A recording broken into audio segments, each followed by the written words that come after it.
De meesten die het van de morgen hadden Christvakantie uitgezet op Vlieland, komen op het verslaan renoveerde havenplein terecht. Om de verkeersstromen beter te verdelen, is er een skiering maken op het plein. Hier een aparte zone voor het verkeer en daar echt een verblijfsgebied waar iedereen kan verblijven. De kinderen kunnen spelen, je ziet het op de achtergrond.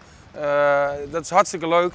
En geen bussen meer, geen rijdend verkeer meer. Dus totaal voor iedereen een veel veiligere omgeving. Aan de andere kant is er volle meer ruimte om bij gelijks van de Waadzee te genieten, even uit te resten of te boetsen op het treppen. De vernijing wie het nodig en is door de provincie en de gemeente Vlieland betalen. De wethouder is blij met het eindresultaat. Toeristisch gezien is het natuurlijk fantastisch dat de aankomst van Vlieland zo mooi opnieuw is ingericht.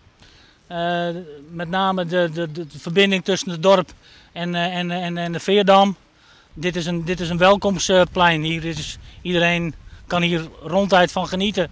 Ook de kaden binnen verhegen, zodat het havenplein minder vaak onderstroepen zal. Boven dat is het plein alweer een mooi visitekaartje. Dat is nevens Hoekstra op gewoon Orenwaard-eiland wel los. Bij de overige Waddeneilanden kom je meestal binnen op een pier.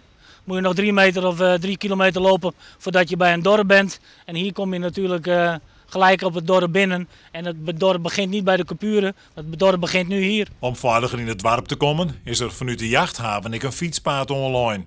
Na dit werk en het havenplein wel weer 30 jaar vooruit, al bent er alweer nieuwe plan. In de tweede fase gaan we nog werken aan de verandering dat de terminal hier ook nog wegkomt. En dat hij naar het punt van de Veerdam komt.